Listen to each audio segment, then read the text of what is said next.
I have always been different. From my first moment of consciousness, I knew that I was different. To be honest, I didn't look different.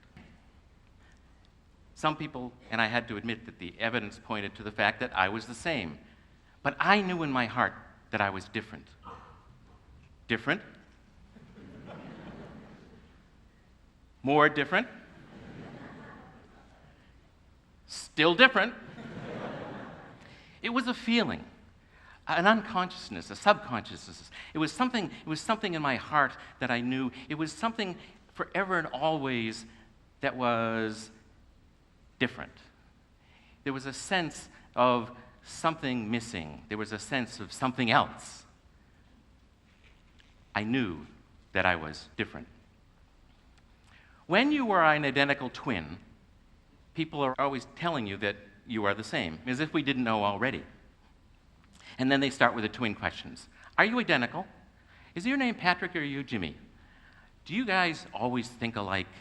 Do you know what he's thinking all the time? When he gets sick, do you get sick too? Did you used to play tricks on people? Did you guys have a secret language? Has anybody ever told you that you guys really, really look alike? To which I would always reply, no. You're the first person who's ever said that. In Japan, there is an enormous amount of pressure to be the same. Pressure so strong that one of the words for different in Japanese, chigaimasu, also means wrong.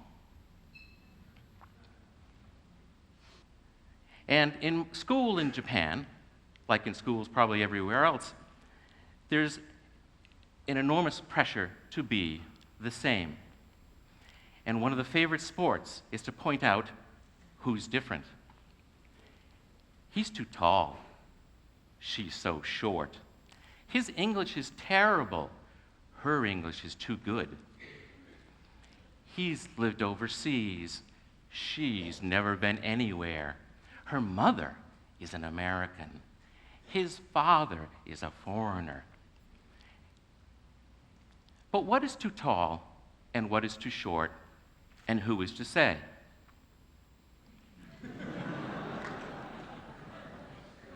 Are these men too tall, or am I too short?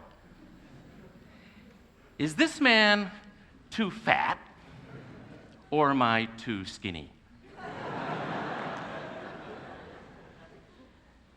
I had long sensed that I was different, but I didn't quite know how. And it was at the age of 10 or 11 that I started to figure out my different. Maybe it was the altar boys, or maybe it was the Boy Scouts, but I always knew that I enjoyed the company of the other boys. And I thought forever and always, this would be the way of the world. So imagine my surprise when one day I discovered that my identical twin brother Jimmy liked girls. It was so unexpected. It was such a surprise. It was so different. But if Jimmy was the first in our group to like girls, he wasn't the last. And gradually, the other boys discovered girls too. And one day I realized it wasn't Jimmy who was different, or the other boys who were different, but me.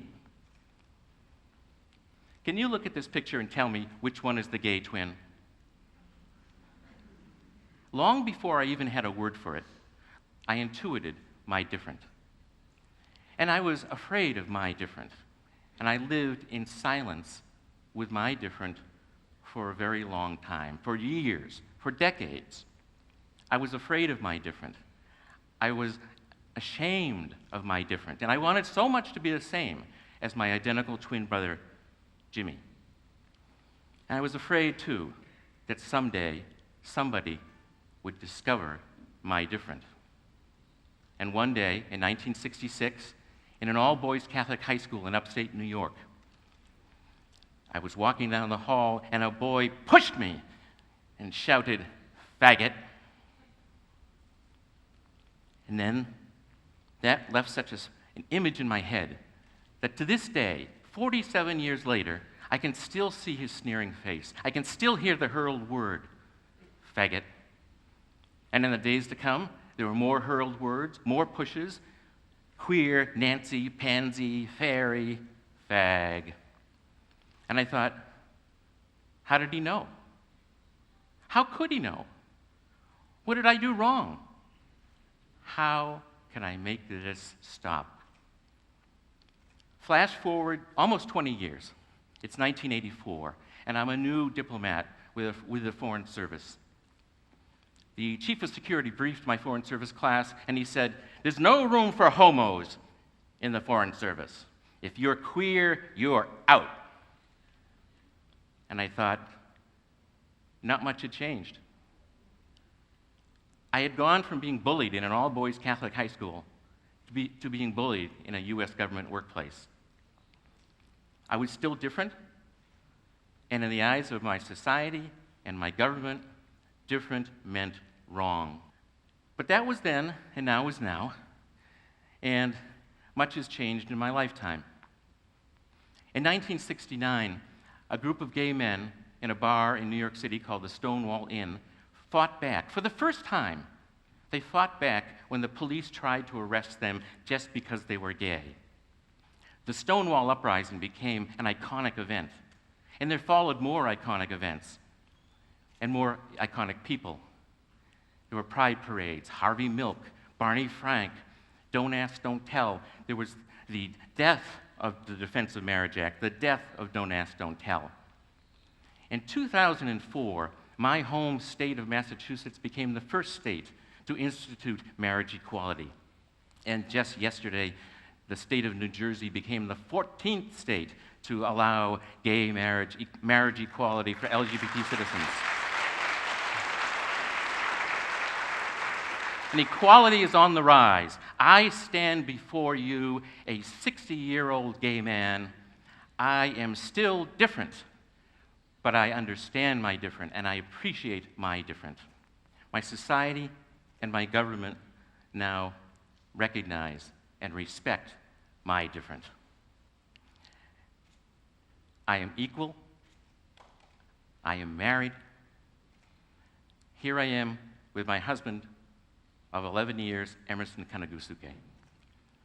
He's here in the front row to support me, and I love him so much, and I am happy.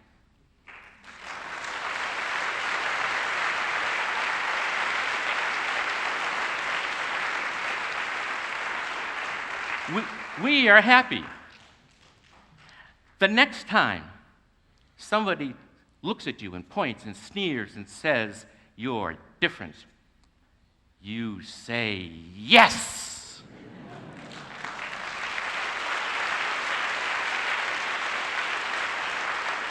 You are absolutely right.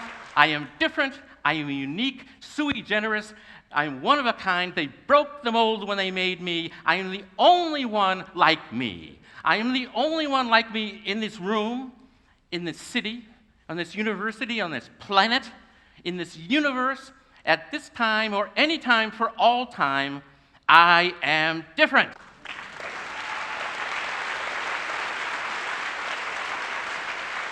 And so are you. You are the only you in this room tonight. You are the only you like you who ever will be for any time and for all time. And so are you, and so are you, and so are you, and that tall guy up in the back there with a hat, and the woman with a dog in the back there, and the boy with a baseball cap. You are all different. We are all different. Different. And the one thing that draws us all together, the one thing that connects everybody in this room and on this planet, the one thing that makes us all the same is that we are, each and every one of us, in our own unique way, different. I promise, to the end of my days, to be different and uniquely me. Like snowflakes, no two of us are alike. We will all, each in our own way, continue to be different. I promise to respect your different, and I ask you to respect mine. We must embrace different, because in the end, that and that alone is what will make us uniquely and truly human. Thank you.